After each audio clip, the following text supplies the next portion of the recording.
ఏ వాగ్దానం నీకు చెందదు, వర్తించదు. వాగ్దానములన్నీ ఆజ్ఞతో ముడిపడి ఉన్నాయి. వాగ్దానాలని దేనితో ముడిపడి ఉన్నాయి?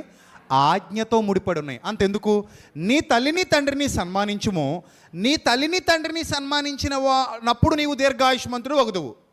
ప్రభువా, నేను తల్లిని తండ్రిని అన్నం పెట్టను, వాళ్ళని బయటికి నెట్టేస్తాను, వాళ్ళని కనీసం మందులు కూడా ఇప్పించను, వాళ్ళని చూడనైనా చూడను, కానీ నేను దీర్ఘాయుష్మంతుడిని అవ్వాలి ప్రభువా. మొన్న ఆదివారం డిసెంబర్ 31కి వెళ్ళినప్పుడు వాగ్దానం తీస్తే నీవు దీర్ఘాయుష్మంతుడు వగుదువు వచ్చింది ప్రభువా నాకు. కానీ ఇది నెరవేర్చి ప్రభువా. నాయన ఇది నెరవేరాలంటే నీ తల్లిని తండ్రిని ఏం చేయాలి? సన్మానించాలి. తల్లికి తండ్రికి అన్నం పెట్టినోడికి అది నెరవేరుద్దా? అందరికీ దీర్ఘాయుష్ కావాలి. ఈరోజు చచ్చిపోతావంటే ఎవడో రెడీగా లేడు, అంతేనా? అందరికీ ఏం కావాలి? 70 ఏళ్ళు కావాలి, 100 ఏళ్ళు కావాలి, 80 ఏళ్ళు కావాలి, అందరికీ అంతంత కావాలి. మరి వాగ్దానంతో కూడిన ఆజ్ఞలను పాటించాలా వద్దా? పాటించాలిగా. పాటించాలా వద్దా? పాటించాలి. వాళ్ళకి అన్నం పెట్టాలా? పెట్టేయి. మందులు వేయించాలా? వేయించేయి. అంతే. నీ బాధ్యత ఎంతవరకు ఉందో అంతవరకు నువ్వు చూసేసుకో. ఆ తర్వాత దేవుడు చూసుకుంటాడు. కొంతమంది అమ్మా నాన్న మంచోళ్ళు ఉండరు, అయినా కూడా మన బాధ్యత మనకి తప్పదు. కొంతమంది తల్లిదండ్రులు తెక్కోళ్ళు ఉంటారు, తెలుసు కదా మీకు.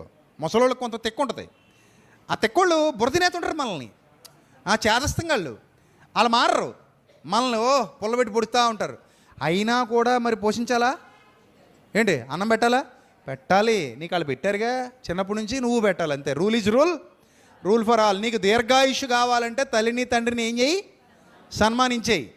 వాళ్ళు చెడ్డోళ్ళైనా కూడా నువ్వు వాళ్ళని ఏం చేయాలి? సన్మానించాల్సిందే. తప్పదు మనకి.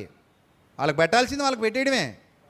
అప్పుడు నువ్వు దీర్ఘాయుష్ కోసం దేవుని సన్నిధిలో అడగొచ్చు. ఏమని? ప్రభువా, నీ ఆజ్ఞ నేను పాటించాను, మరి నా వాగ్దానం నాకు ఇచ్చేయి అని అడిగే అధికారం నీకు ఉంటుంది.